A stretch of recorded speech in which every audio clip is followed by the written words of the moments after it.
Oftentimes when donor agencies and other people want to tell the story of Africa, they are always telling it from a place of pain, from a place of destitution, from a place of vulnerability, from a place of, they don't have agency, help them. Yes, it's always like, help them, they are destitute. There were lots of people, and I had lots of persons who are my peers, and I know that a handful of them left school at some point because they got pregnant, because their life just basically had to come to a standstill because they got pregnant. And we just basically wing it through life. We just grow up, and there's plenty of changes that is going on from puberty up until you die, and you don't even understand the nitty-gritties. You don't understand the intricacies of these problems, and you're just really winging it. And sometimes you fall prey to bad people when you're asking some of these very personal questions because it's not making sense to you, and somebody's taking advantage of it. Some people feel when you talk about young people, they should just receive the aid. Give them the aid, let them have this.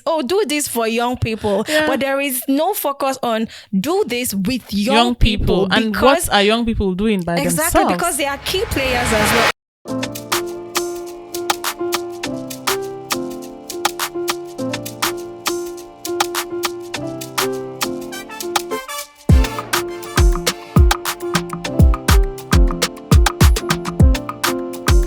The moment we've been waiting for is here. Finally, we're going to be showing you the amazing work and contribution that young people have been doing to respond to issues that are really pressing to them.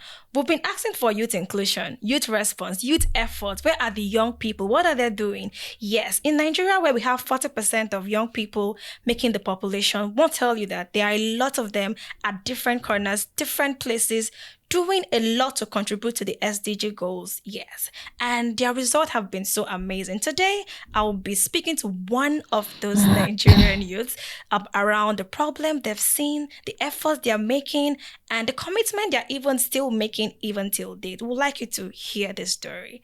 At this point, I have one amazing young person. Her name is Aminat, and she has been working around issues on girls and women around reproductive health. I don't want to even introduce her to you because I want her to speak to what she has been doing by herself. Yeah, so before you go to the problem, just a very brief intro of you. Who is Amina? So I'm having to take a deep breath because every time somebody asks me who is Amina, I'm just really thinking of the very multifaceted faces I have. Exactly. But most profoundly, I think for the purpose of this, I'd say that Amina Muhammad is the founder and executive director of Connected Hands for Family Health and Empowerment Initiative, Shafin. And what we do on here is, like you said, we do a lot around reproductive health, SRHR, sexual reproductive health and rights. We look into empowering girls, empowering women, etc.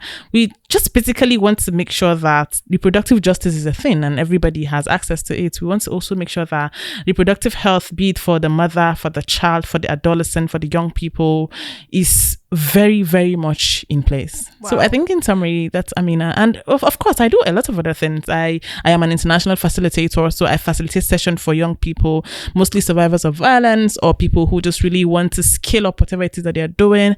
I facilitate discovery sessions for them. I also do a lot around podcasting, etc. So I'm just really, really, really out here doing a whole lot that just speaks to making sure that the girl child, the woman is actually, as beautiful as she actually is, and she sees it. Okay, so for the purpose of the Youth Effort and Response show, is it safe to describe you as Aminat is that person that is committed in addressing reproductive health issues for women and girls in Nigeria? Absolutely. I mean, Nigeria is a start, but I'm looking forward to, scaling and advancing to shores of Nigeria. Oh, so, wow. Yeah. So Africa, she's coming to you, and every part of the world, she's also coming to you. Amazing. Absolutely. All right. So we're going to be starting with the first area, the problem.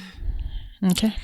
People say Nigeria has a lot of problems, and there are a lot of problems cutting across different persons and issues. So now, let's speak to what specific problem. I'm going to give you this problem card because we'll be dealing with it one after the other.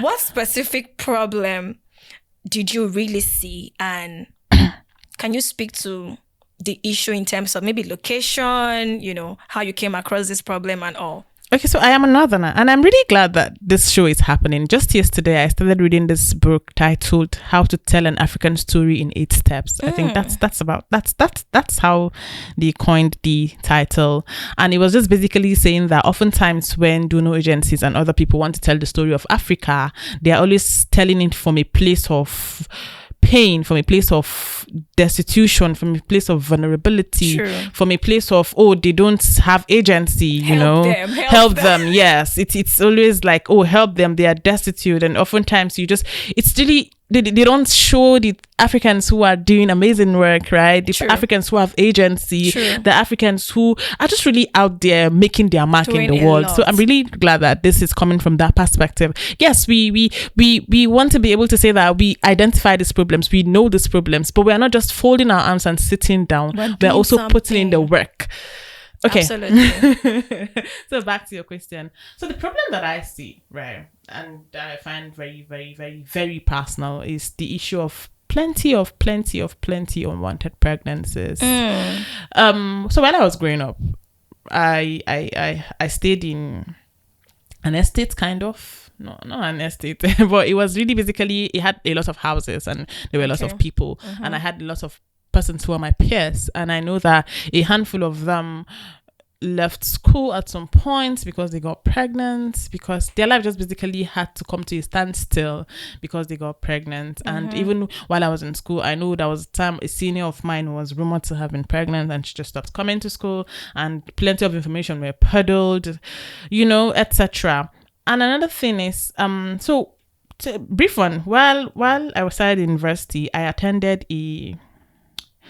it was like a sensitization project on SRHR, and I remember the joy, the excitement that came from knowing. I enjoy reading, by the way, but I have never lay my hands on any material on SRHR, any material that talks about my reproductive health. And these are conversations that our parents typically do not like to have. Especially in the northern part of Nigeria. That part is very pivotal. So I'm from the northern part of Nigeria, and these are conversations that our parents would rather die than have them with us. And we just basically wing it through life. We just grow up, and there's plenty of changes that is going on from puberty up until you die, and you don't even understand the nitty-gritties. You don't understand the intricacies of this problems, and you're just really winging it. And sometimes you fall prey to bad people when you're asking some of these very personal questions because it's not making sense to you, and somebody's taking advantage of you.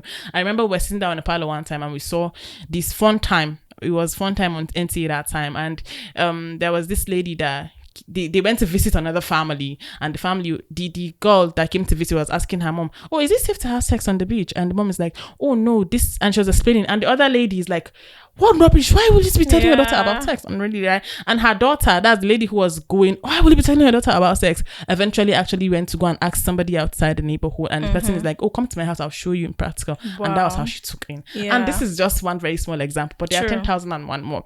So for me, it was a problem because girls could not access the right education, and it was telling because, for example, a very critical one now, 2 people will have sex, 1 person will get pregnant, and it does not matter that, of course, she took in quite right, but she did not drink it in, like, she did not go to a river, drink it, and suddenly she's pregnant. So it takes 2 to tango, right? But oftentimes it is always on the girl child, the shame, you have brought shame to the family, you have done this, you have done that. There is hardly any chastisement for the boy who is involved, right? And for me, that was a huge problem because it was stopping the lives of these girls. They were not furthering their education, which makes them, they suddenly do not become economically viable. It means that you can no longer create opportunities for them because already the entire society has labeled them, the stigma, you just name it, plenty of things that comes with it. And to be honest, they are not even willing participants, so to say. They did not have the information, they did not have the know-how. I give you a good example. During puberty, the 10,001 things that happen in your body, even your body is confused. So it is a time where you need people to hold you and talk to you and tell you about these things and how they work. That's a place for consent. That's to talk to your children about consent, etc. So seeing that this is a gap and we don't talk about it in northern Nigeria, in most parts of Nigeria, most parts of the world, I think, and I'm like, this is a problem and this is something that we should fix. So what I get is, you think the reason why some of the girls in the northern part of Nigeria get unwanted pregnancies because there's something they don't know around their reproductive health, formative stage and all. Okay, so now what did you do as effort and response in addressing this problem? Okay. Oh, thank you. Effort and response. Yes. So for me, right, it came from, I went back to my drawing board. Okay. I know that when I started in my early days, I was this, if you notice, I'm really just passionate about this thing and I'm just really making noise like, oh no, allow girls to do this, give girls a chance, girls deserve it, girls are this, girls are that. I am just really always pro girls, pro women. Anybody who knows me knows that. But at a point I realized that, it has to go beyond the noise. It has to go beyond me and my circle talking about it, chastising people that, curse girls and do that. We have to be more strategic in the work that we do in making sure that this reaches people that it is supposed to reach. Great. And I know that I started personally as an individual. Okay. I think that you and I met on that project where we were doing advocacy to end SGBV, etc. For me, I was in Sokoto then, and I know that I went on my social media. I was on Twitter. I was talking about it. I was talking about contraception. I was talking about, because, okay, so the thing for contraception, for example, is that parents like to play the oblivion card. I'm just going to pretend that my children are not having sex. God forbid that my children are having sex. But the thing with things like sex is that it's not something that people be on the street having, right? It's something that is clandestine. They just, in the darkness. Yes. Even for couples that are married, you don't see them on the street doing that. It's something that happens in the thick of the night, unless for cases where there is sudden pregnancy, for example. That's when you see evidence, but you would never see an evidence. But our people like to act like the problem is not there. God forbid. So I noticed that was a problem, and I think that we started to have the conversation as an individual. I started to talk about contraception options and how you can even get them from centers discreetly. Nobody has to know, because whether we like it or not, young people are having sex. Adolescents are having, like, it's such a terrible thing going on. So you were using social media to start this awareness from the beginning, But now as an organization, what we also do now is we've been doing last week we were in Kaduna and we went to talk about period poverty, and we also partner with TechHad. They sponsored us actually. Wow. And Shafen was in Kaduna and we did a whole training for 2 days for 50 girls, and we touched on digital literacy and we touched on SRHR. So we touched on the anatomy of their body, we touched on things like puberty, just things that really happened to them just last week here. And we also taught them practically how to make reusable pad. It was such a practical session. It was very interesting. Wow. And before that, we also in Sokoto, Shafen, that's the organization I founded. We're also in Sokoto to do something similar but this time we had over 120 girls, and what we did was that we did 4 days training and we were talking about conversations around consent, conversations about puberty, what happens to your body, menstrual hygiene, wash, all of these things that we know that typically they should get from their parents, but they don't get it. But that's fine. We're not going to sit down and keep pointing fingers and be like, oh, your parents should do this. We're also going to take the mantle and be like, oh, this is our mandate and we are going to deliver it. So typically that's what we do. We just make sure we do a lot of sensitization and we are as hands-on as possible. We make sure it is quite practical for it to stick.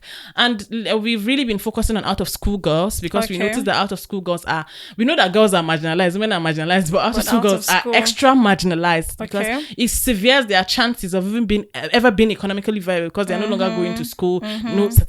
So some of these things that you might even get from your health education teacher in school, they don't even have a chance to get it. So we've been working with a lot of out-of-school girls. We partner with a lot of other organizations to make sure we deliver these things. Wow, it's amazing to see how you put in your effort to addressing this problem, because what I hear, and I'm sure we've all heard, is that she saw this problem and it was a very strong concern to you. Yeah. And you had to find a way to just create that information that was missing in the midst of such population of persons in the north, using your social media platform. I'm sure you used that because you could not go and start doing that on the streets in the north for the start, like, who is this Yarinya? What are you doing here? What are you talking about? Yeah. So, but she looked for a way in the midst of that physical gap. She started off with social media platform, and this is something that is very commendable. And from there, 5 years down the line, you now have an organization that is focused on this issue. Yeah. And they've been to Sokoto and, a lot is happening. I mean, that's a huge effort. Thank you. Thank you so much for doing that. And like you said in the beginning, that this is that show that want to spotlight the good things Nigerian youths are doing. We're not just recipients. Some people feel when you talk about young people, they should just receive the aid. Yeah. Give them the aid, let them have this. Oh, do this for young people. Yeah. But there is no focus on do this with young people. And what are young people doing by themselves? Exactly, because they are key players as well. And I'm happy that that you are showing that it's important to work with young people because they are key players. Very amazing. All right. So the last thing we're talking about now is, I don't know. I don't want to assume that, say, I've committed my life and I'm doing this.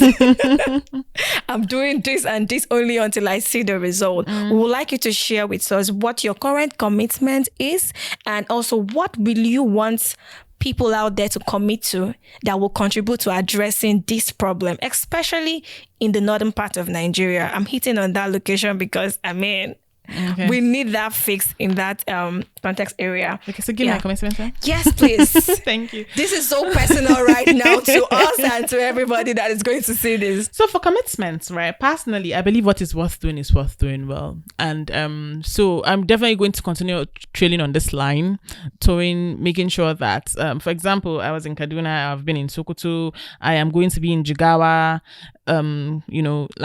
This is something that I have decided inside of me that come rain, come sunshine, I am going to do this for Northern Nigeria. I don't really care how. I feel like I don't care what it takes from me. I'm going to show up authentically every day and make sure that girls in Northern Nigeria have a chance, because they are very, very marginalized. Interestingly, so when we're in Sokoto and we talked about consent, and one thing I didn't mention is that at Connected Hands for Family Health and Empowerment Initiative, so what we do is we always make sure that we localize our context. All of the trainings were done in Hausa. Wow. Every single time. So there's a kind of Hausa that Sokoto people speak is different from your regular Hausa. So when we adopted that, and we just wanted to sound like them so that they feel like we're one of them, and there's acceptance. True. So we're very intentional in the work that we do. We go to our drawing board and we think of all of the bottlenecks and we find tentative solutions to them.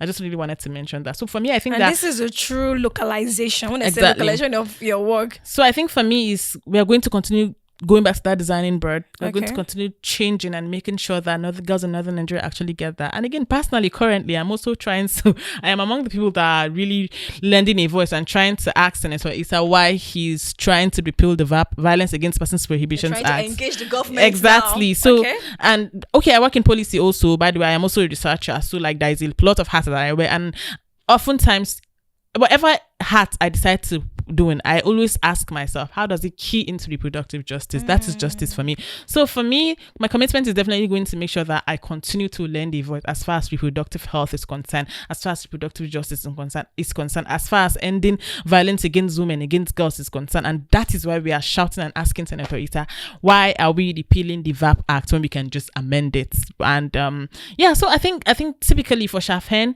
I'm just really excited about the prospects that we are having, the opportunities to really make this very, very, very, very important change, and we really just looking forward to expanding and making sure that girls in Northern Nigeria and even outside Northern Nigeria, girls everywhere in Nigeria get this opportunity to thrive, to be themselves unapologetically, to not have to water themselves down, to just be their authentic self. Because we notice that, so we have a culture that stifles girls, we have a culture that has conditioned girls to be little, to be less, to be to be anything, to be nothing, make sure that whatever it is that they be, the men actually approve of it. And it all comes from a point of having this concept of being likable. And the thing with likability is that, okay, I took this from Chimamanda, one of my favorite person, and she said the thing with likability is that it stops you from telling your story authentically. So this is what we're trying to do. Before you like yourself, you have to be comfortable in your skin. So we're trying to make sure that these girls are viable, they are very comfortable in their skin, and they are also, having other girls, talking to other girls, and making sure that this cycle of whatever it is actually does not repeat itself. And back to your question on what I call on other persons to do, I want to really say that if I decided to say, Abego, it's just me, I can't change anything, nothing will get changed. But I figured that my voice, just this one person, just that tweet, I don't care if it gets retweeted. Sure. Somebody has seen it somewhere and they got the message.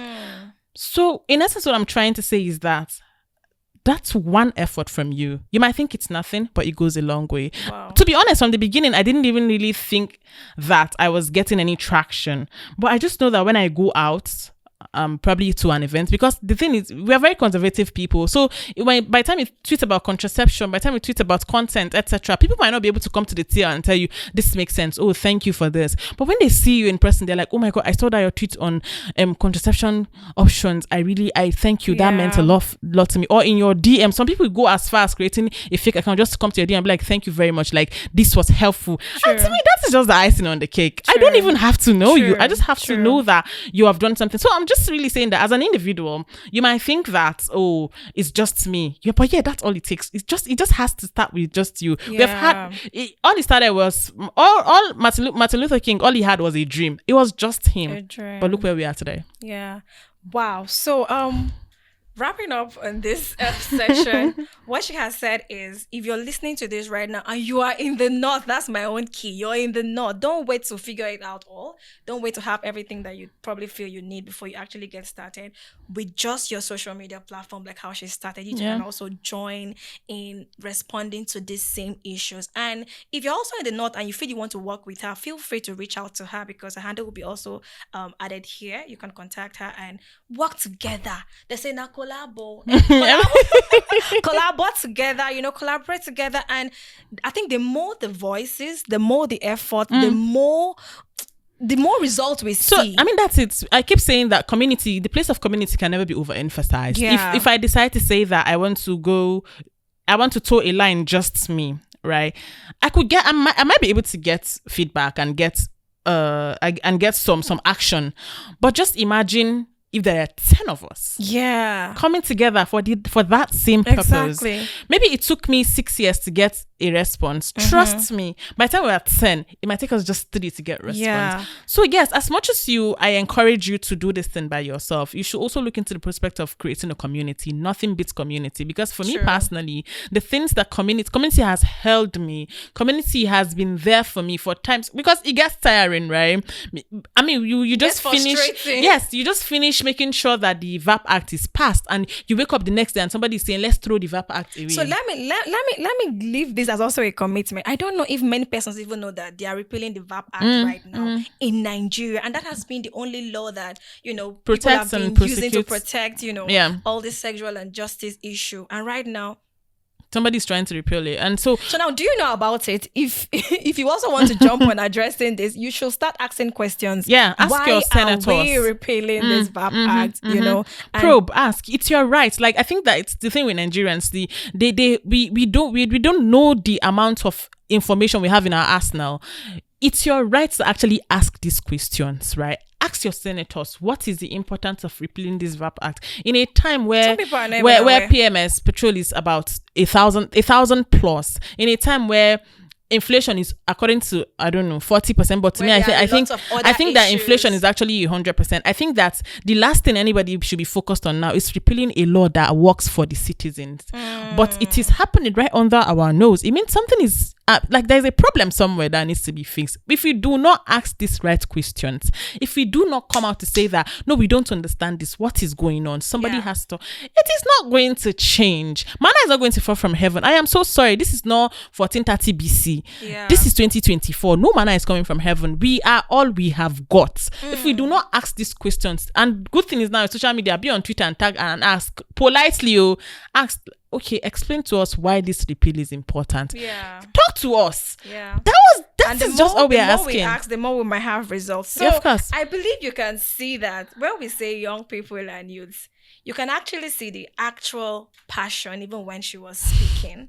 You can actually see the effort and commitment that she has on the table, right? And this is what the Youth Effort and Response Show is about. We'll be bringing you more of young people like this, just to let you know that there are a lot in numbers and we're doing a lot to contribute to the issues that are affecting us. Some of us have taken it personal. Personal because we want to prevent, control, and totally eliminate these issues that is really affecting us. So see you again, same time, some other time. Keep watching and keep connecting and keep working with people like this. If you're an agency watching this right now, don't say they don't have capacity to make any effort, young people. We do. You have heard. You can check her out. You can see her work. work with her and you will see more and better results. Thank you so much for being here. Thank you for having me. And we have a little gift from you. Okay. First of all, let's start with this. It says, thank you for your effort to build Nigeria. Yes, because what you're doing is actually building. What you're doing is also building the country in its own way. And an additional gift from one potential sponsor of this show who said, please give this to our guest. This is an African fabric made by some young girls in the IDP camp. So this is their work. Like anywhere I personally go to, I carry their gift along. They want people to see that we are in the camp, but we can also do this. You can see how creative Nigerians are. Yeah? Thank you so much for being here, and I'm really so happy to having you. Thank you so much for having me. It has been a pleasure.